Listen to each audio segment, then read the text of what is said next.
Hello नमस्कार, कैसे हैं आप सब लोग। मैं हूं राज, आपका दोस्त, आपके अपने ऑफिशियल यूट्यूब चैनल पर लेकर आया हूं आप सभी के लिए एक और बेहतरीन टॉपिक जिसका नाम है श्वसन या रेस्पिरेशन। ठीक है, मेरा नाम राज राजौरिया है और हम ये टॉपिक पढ़ रहे हैं राजौरिया साइंस एकेडमी पर। तो अभी तक जिन लोगों ने सब्सक्राइब नहीं किया है वो फटाफट से सब्सक्राइब कर दीजिए और वीडियो की लिंक को भेज दीजिए अपने दोस्तों के साथ ताकि वो भी फटाफट से हमारे साथ जुड़ जाए। बिना किसी देरी के फटाफट से आज का हमारा जो टॉपिक है वो स्टार्ट करते हैं हम श्वसन।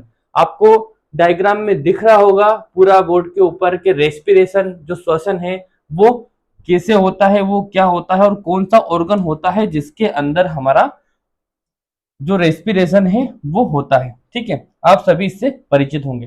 तो ये जो आपको बीच में दिख रहा है ये क्या है? ये है लंग्स। क्या है? लंग्स हैं, इनको हम बोलते हैं फेफड़े। क्या बोलते हैं? फेफड़े बोलते हैं।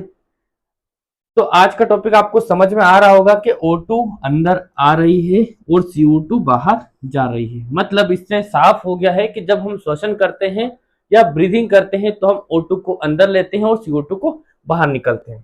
ठीक है, देखना श्वसन क्या है। पहला क्वेश्चन है हमारा, श्वसन क्या है? तो श्वसन वह प्रक्रिया है जिसमें जीव O2 ग्रहण करता है, वह भोजन का ऑक्सीकरण करके ऊर्जा प्राप्त करता है। ठीक है, आपने देखा होगा कि जब आप सांस लेते हो, ठीक है, आप सांस लेते हो तो क्या होता है? एक प्रकार की एनर्जी मिलती है। क्यों मिलती है? क्योंकि हमारी बॉडी के अंदर जो सेल होती है, ठीक है, हमारी बॉडी के अंदर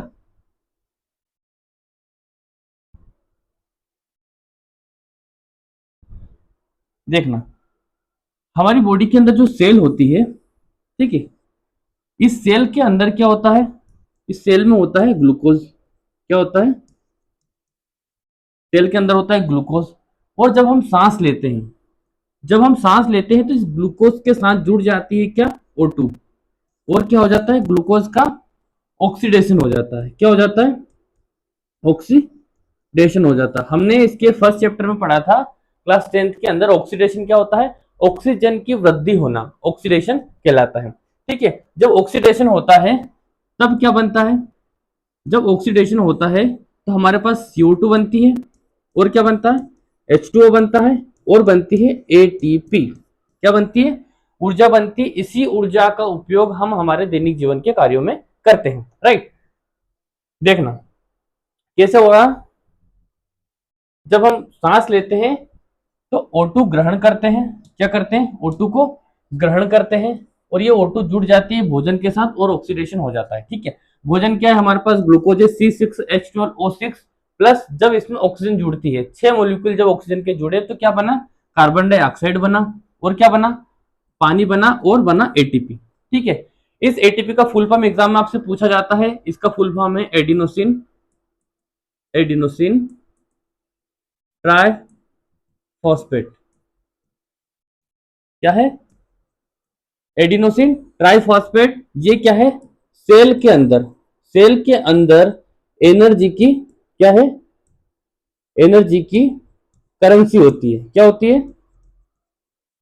करेंसी होती है। याद रखना, लिखा हुआ है ATP adenosine triphosphate, it is the energy currency of cell. Cell की जो करेंसी होती है एनर्जी की वो होती है हमारी ATP। कहां बनती है? ATP का निर्माण कहां होता है? माइटोकॉन्ड्रिया के अंदर। इसीलिए हम माइटोकॉन्ड्रिया को क्या कहते हैं? Power house of the cell. ठीक है, आगे देखते हैं ब्रीदिंग। अब हमने देखा कि हमारे पास दो चीजें निकल के आई। एक तो होता है हमारे पास ब्रीदिंग। क्या है? एक तो है हमारे पास ब्रीदिंग और दूसरी है हमारे पास रेस्पिरेशन। ठीक है, दोनों में अंतर फटाफट से समझ लेते हैं। क्या अंतर होगा दोनों के अंदर? देखो, एक है हमारे पास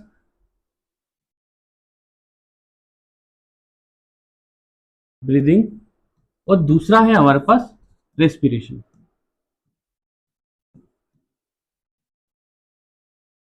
ठीक है, तो ब्रीदिंग क्या होती है और रेस्पिरेशन क्या होता है वो हम समझ लेते हैं।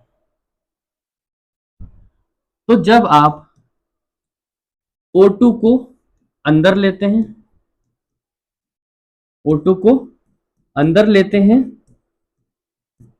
और CO2 को क्या करते हैं? बाहर निकालते हैं।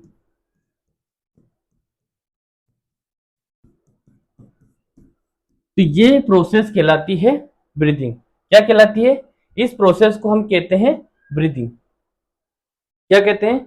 इस प्रोसेस को हम कहते हैं ब्रीदिंग, जिसमें जिसमें हम O2 को अंदर लेते हैं और CO2 को बाहर निकालते हैं। राइट? आप खड़े रहिए, नॉर्मल सांस लीजिए।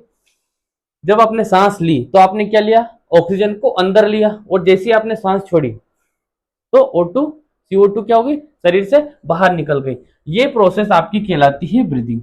इस प्रोसेस को क्या कहते हैं? इस प्रोसेस को कहते हैं हम ब्रीदिंग। क्या कहते हैं? इस प्रोसेस को हम ब्रीदिंग कहते हैं। याद रहेगा, इस प्रोसेस को क्या कहते हैं? ब्रीदिंग। दूसरा है हमारे पास रेस्पिरेशन। क्या है दूसरा? रेस्पिरेशन। तो रेस्पिरेशन किसे कहते हैं? अब रेस्पिरेशन हमारे टॉपिक का मेन जो फंक्शन है इसी के ऊपर है पूरा, रेस्पिरेशन या श्वसन। तो इसमें क्या होता है, हम O2 जब लेते हैं, हम O2 को जब अंदर लेते हैं तो ये O2 हमारी जो ग्लूकोज होती है, हमारी ग्लूकोज जो होती है उस ग्लूकोज के साथ जुड़ जाती है और क्या बनाती है? और बनाती है CO2 plus H2O plus ATP। क्या बनता है? याद रहेगा, CO2 बनती है, कार्बन डाइऑक्साइड बनती है, पानी बनता है, H2O बनता है, और बनती है एडिनोसिन ट्राइफॉस्फेट, या इसको हम बोलते हैं एनर्जी या ऊर्जा। ऊर्जा का निर्माण होता है। मतलब it is the process of break down of food and release energy. क्या हो रहा है? खाने का ब्रेक डाउन हो रहा है और क्या हो रही है? एनर्जी रिलीज हो रही है। इस प्रोसेस को हम बोलते हैं रेस्पिरेशन। अगर आपसे कोई पूछे कि ब्रीदिंग और रेस्पिरेशन में क्या अंतर है, तो आप क्लियरली जवाब दे सकते हैं कि सांस लेना और छोड़ना ब्रीदिंग कहलाती है, और ये कंटिन्यूअस प्रोसेस, ये लगातार होती रहती है।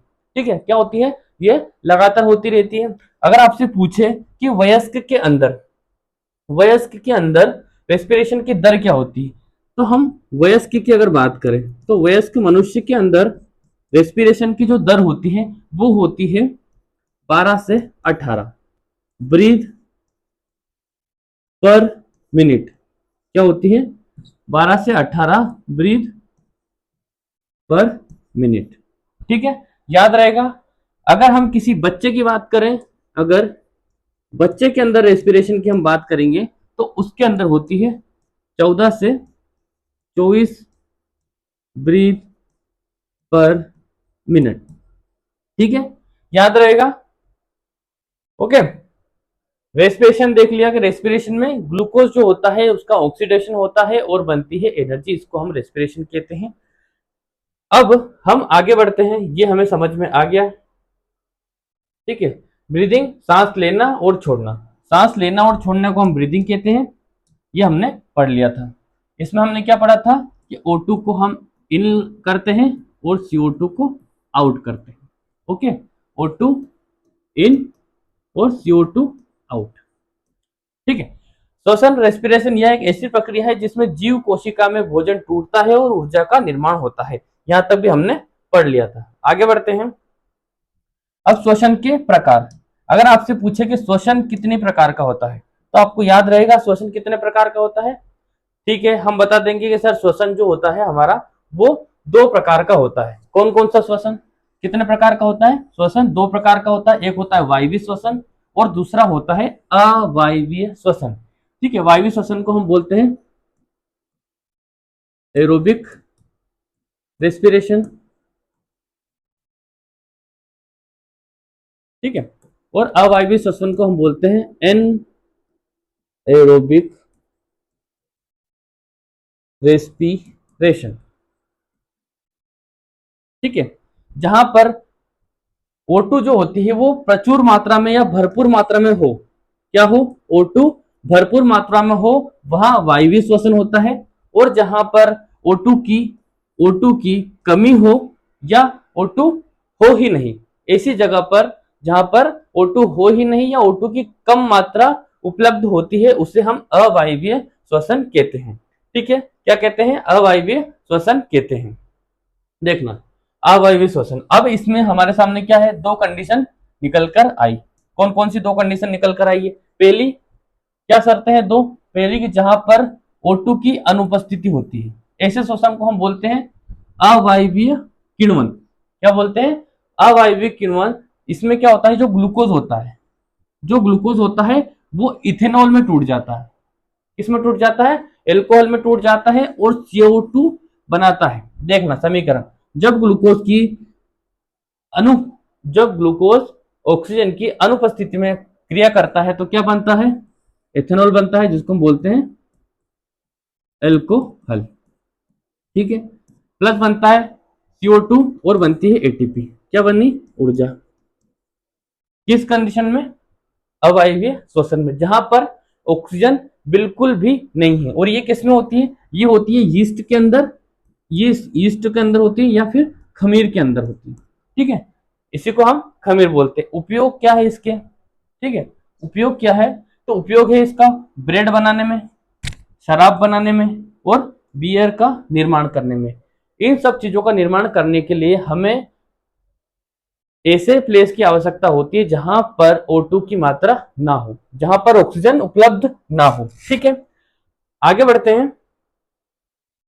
दूसरा है लैक्टिक अम्ल किण्वन। क्या है, लैक्टिक अम्ल किण्वन, याद रहेगा, लैक्टिक अम्ल किण्वन, यह वह होता है जहां पर ऑक्सीजन की कमी होती है। अभी दो कंडीशन निकल के आई थी, एक जहां पर O2 बिल्कुल नहीं है, क्या है, O2 बिल्कुल नहीं है, और दूसरा जहां पर O2 कम है। ठीक है, तो ये दूसरी कंडीशन हमारी लैक्टिक अम्ल किण्वन। यह वह होता है जहां ऑक्सीजन की कमी होती है, जैसे कि मांसपेशियों में, किसकी, मनुष्य की मांसपेशियों में। आप सभी ने नोटिस किया होगा कि जब आप बहुत ज्यादा एक्सरसाइज करते हैं या बहुत ज्यादा वर्कआउट करते हैं या फिर रनिंग करते हैं या हेवी लिफ्टअप करते हैं, वजन उठाते हैं, तो थोड़ी देर बाद क्या होता है, आपकी मसल्स के अंदर पेन होता है। आपकी मसल जो होती है वो क्रैम्प करती है, उनमें दर्द स्टार्ट हो जाता है। क्यों, क्योंकि वहां पर मसल को भरपूर मात्रा में O2 नहीं मिल पाती है। तो ऐसी कंडीशन में उसको हम बोलते हैं लैक्टिक अम्ल किण्वन। जब किसी मसल को भरपूर मात्रा में जब ऑक्सीजन नहीं मिल पाती है तो उसके अंदर एक अम्ल का निर्माण होता है, जिसे हम बोलते हैं लैक्टिक अम्ल या लैक्टिक एसिड। वो लैक्टिक एसिड ही क्या करता है, दर्द पैदा करता है। ठीक है, लैक्टिक एसिड ही दर्द पैदा करता है मसल के अंदर, जिससे मसल के अंदर पेन होता है और क्रैम्प्स आते हैं। ठीक है, याद रहेगा, लैक्टिक अम्ल किण्वन अवायवीय श्वसन का दूसरा प्रकार है, जिसके अंदर लैक्टिक एसिड बनता है और क्या बनता है, और बनता है ATP और बनती है ऊर्जा। ठीक है, आगे देखना,